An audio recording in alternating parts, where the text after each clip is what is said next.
Good morning everyone, welcome back to my channel Suparna's views. আজকে আবার একটা নতুন ব্লগ নিয়ে চলে এসেছি তোমাদের সাথে দেখা করতে, কথা বলতে, গল্প করতে, বকবক করতে। সকাল সকাল বাড়ির ব্যালকনি থেকে ব্লগটা শুরু করছি। এখন গাছের একটু পরিচর্যা করছি, গাছে জল দিচ্ছি। গোড়ায় জল দেওয়া হয়ে গেছে, এখন পাতাগুলো একটু ভালো করে ধুচ্ছি। এখন ব্রেকফাস্ট বানাবো, তো ভাবলাম তার আগে তোমাদের সাথে একটু কথা বলে নিই, কারণ ব্রেকফাস্ট বানাতে একটু সময় লাগবে। ব্রেকফাস্ট বানাবো, ব্রেকফাস্ট করব, তাই ভাবলাম যে তার আগে একটু কথা বলে নিই। আর আমার গলার ভয়েসটা একটু ঠিক হয়েছে, তোমরা বুঝতে পারছো নিশ্চয়ই। এর আগের ব্লগে গলার ভয়েসটাতে বুঝতে পারছিলে যে বেশ অনেকটা কীরকম ছিল, কিন্তু আজকে অনেকটাই ঠিক আছে। তোমাদেরকে বলছিলাম যে আশা করি নেক্সট ব্লগে গলার ভয়েসটা ঠিক হয়ে যাবে। পুরোটা ঠিক হয়নি গো, কিন্তু বেশ অনেকটাই ঠিক আছে। মানে কথা বলছি যে খুব কষ্ট হচ্ছে না। এর আগের দিন খুব কষ্ট হচ্ছিল কথা বলতে, আজকেও অসুবিধা আছে কিন্তু অতটা নয়।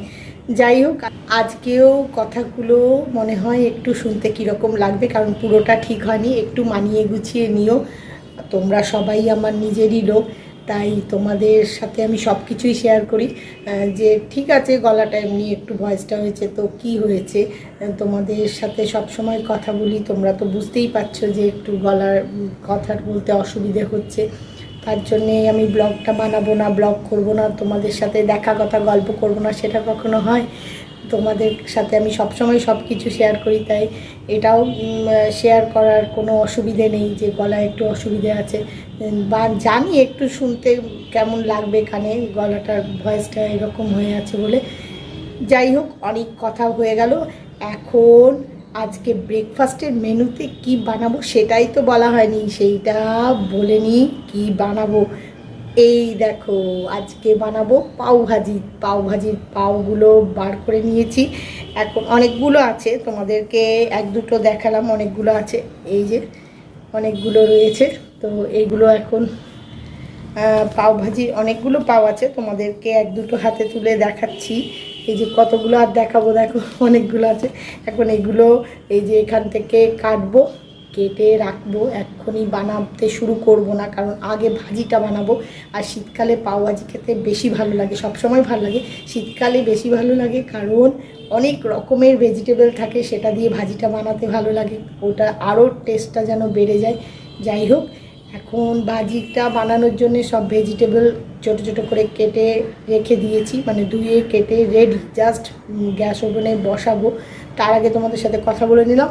আর ভাজিটা হতে হতে পাউগুলো, এই যে বললাম এখান থেকে কেটে নেব, কেটে পাউগুলো রেডি করব, তো একটু সময় তো লেগেই যাবে, তাই এখন আর কথা বলছি না। এখন পাও ভাজিটা আগে বানিয়ে নিই, বানিয়ে ব্রেকফাস্টটা করে নিই, তারপরে তোমাদের সাথে কথা হবে।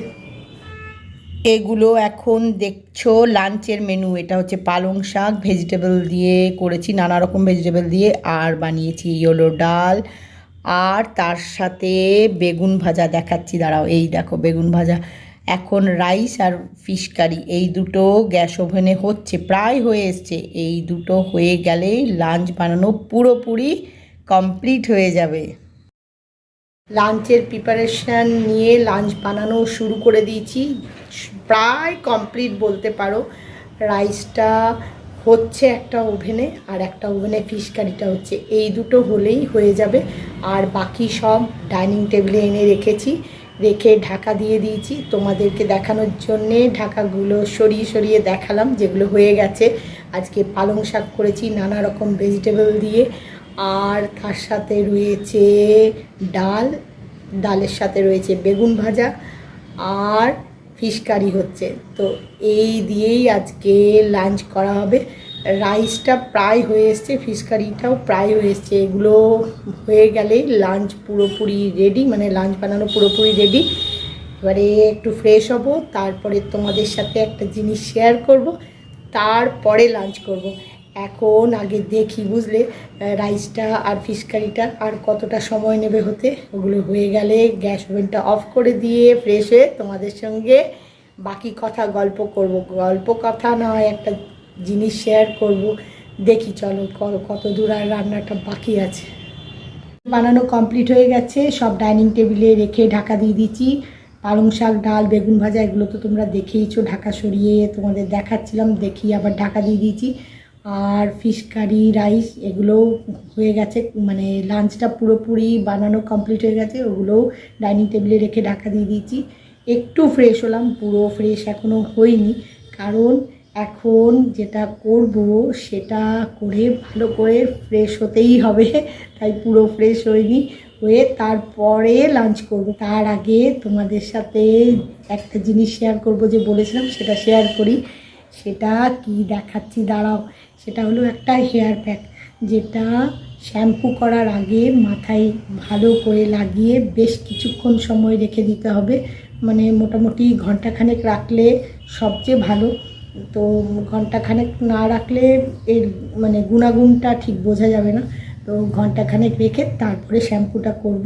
তোমরা তো জানোই, তোমরা রেগুলার যারা আমার ব্লগ ফলো করো, যে বাড়িতে থাকা নানা রকম উপকরণ দিয়ে, মানে ভেজিটেবল, ফ্রুটস, দুধ, দই, মানে এরকম ধরনের সব জিনিস দিয়েই আমি নানা রকম ফেস প্যাক, হেয়ার প্যাক বানাই। তো আজকে একটা হেয়ার প্যাক বানিয়েছি, এটা আমি মাঝে মধ্যে করি। বিশেষ করে এই যে শীতকালে না, চুলের একটু যত্ন নিলে ভালো হয় আর কি। মানে ফেসের তো হয়, যাই হোক একটু আধটু কেয়ার হয়েই যায় গোটা দিনে, কিন্তু দেখবে চুলের যত্নটা সেরমভাবে হয় না। মানে চুলের যত্নটা না একটু সময় বার করতে হয়। যেরকম এই যে এখন আমি এটা লাগিয়ে ঘন্টাখানেক রাখবো, ধোবো, লাগানো, এ করা, মানে বানানো, সব কিছু একটু সময় সাপেক্ষ ব্যাপার। তো সব কিছুরই সময় লাগে, ফেস প্যাকেরও লাগে, কিন্তু হেয়ার প্যাকে একটু বেশি সময় লাগে মনে হয় আমার, মানে আমার নিজের মনে হয় আর কি। তো তাই যত্নটা নেওয়া হয় না। তাই আজকে ভাবলাম যে একটু এই যত্নটা নেব। তো নেব যখন, তোমাদের সাথে একটু শেয়ারও করি। আজকের হেয়ার প্যাকটার প্রধান উপকরণ হচ্ছে ডিম। ডিমটা সবগুলোই প্রধান, মানে কিন্তু ডিমটা না হলে হবে না, তাই ডিমটাকেই প্রধান উপকরণ বললাম আর কি। একটা গোটা ডিম, কাঁচা ডিম, সেটা ভেঙে নিয়েছি একটা কন্টেনারের মধ্যে। তার মধ্যে দিয়েছি একটু টক দই, তার মধ্যে দিয়েছি একটু অ্যালোভেরা জেল, একটু লেবুর রস, আর একটুখানি মেথির গুঁড়ো। তো এই দিয়েই আজকের প্যাকটা বানাবো। সব দিয়েছি, কিন্তু সব নেওয়া হয়ে গেছে, কিন্তু মেশানোটা এখনও হয়নি, মেশাইনি, তোমাদের দেখাবো বলে তাই মেশাইনি। ভালো করে মিশিয়ে নেব, নিয়ে তারপরে মাথায় ভালো করে সব জায়গায় ভালো করে লাগাতে হবে, লাগিয়ে ঘন্টাখানেক রেখে দেবো। তারপরে এটা ভালো করে ধুয়ে নেব। আগে এমনি প্লেন জলে ধুয়ে নেব, একটু উষ্ণ গরম জল হলে ভালো হয়, ভালো করে ধুয়ে নেব চুলটা আগে। তারপরে যে শ্যাম্পু আমি ব্যবহার করি সেটা দিয়ে ভালো করে শ্যাম্পু করে নেব, ব্যাস, তাহলেই হয়ে যাবে। এইবারে তোমাদের দেখাই উপকরণটা। তোমরা দেখতে পাচ্ছ কি, তোমরা দেখতে পাচ্ছ কিনা জানি না। এই যে দেখতে পাচ্ছ, এই যে ডিমটা, দইটা সব আস্তে ভালো করে না মেশাচ্ছিলাম। এই দেখো, বেশি কাট করতে পারছি না, কাট করলে না পড়ে যাবে, সেই জন্য বেশি কাট করছি না। তোমরা বোধহয় দেখতে পাচ্ছ এখন, এই যে ডিমটা দেখতে পাচ্ছ, এই যে এটা এখন মেশাবো ভালো করে, বুঝতে পেরেছো? কারণ বেশি কাট করলে না পড়ে যাবে, তাই তাই যতটা দেখানো যায় দেখাচ্ছি। এই যে এই দেখো, দেখতে পেয়েছো? এটা এখন এই মিশ্রণটা এখন বানাচ্ছি, ভালো করে বানাচ্ছি আর কি। মিশ্রণটা ভালো করে বানিয়ে নিচ্ছি। এই যে দেখতে এখন এই রকম হয়েছে। এই যে এই দেখো, ডিম আছে বলে, এই যে দেখো একটু কীরকম, এই যে এরকম হয়েছে, আর একটু ঘন হয়ে যাবে। এই যে ডিম আছে বলে এমনি হচ্ছে। এই যে দেখতে পাচ্ছ, এটা আর একটু ঘন হবে, একটু ঘন হয়ে যাবে। ভালো করে যখন সব মিশ্রণটা বানাবো তখন একটু ঘন হয়ে যাবে। তো ভালো করে আমি ঘন করিনি, তোমাদেরকে দেখাবো বলে। যাই হোক, এখন ভালো করে এটা লাগাবো পুরো চুলে, পুরো চুলে লাগাতে হবে, মানে এখান থেকে একদম সব গোটা চুলে লাগিয়ে ভালো করে এটাকে লাগাতে হবে পুরো চুলটাতে। তারপরে ওই যে বললাম 1 ঘন্টা এমনি রেখে দিতে হবে। তারপরে এটাকে ভালো করে ধুয়ে ফেলতে হবে। আগে ওই একটু উষ্ণ গরম জল হলে ভালো হয়, তাহলে পরিষ্কার হয়, গরম জল হলে ভালো হবে। তো ভালো করে উষ্ণ গরম জল দিয়ে ধুয়ে ফেলতে হবে, তারপরে শ্যাম্পু দিয়ে ধুতে হবে। তো এখন এটা করতে অনেকটা সময় লাগবে, তারপরে লাঞ্চ করবো, মানে বুঝতে পারছি এখন অনেকটা সময় লাগবে। তাই আজকে ব্লগটা এখানেই শেষ করছি। আজকে ব্লগ যদি তোমাদের ভালো লেগে থাকে তাহলে লাইক করো, শেয়ার করো, কমেন্ট করো, সাবস্ক্রাইব অবশ্যই করবে। সাবস্ক্রাইব করতে ভুলো না কিন্তু। খুব শিগগিরই দেখা হবে নতুন একটা ব্লগে। Bye bye.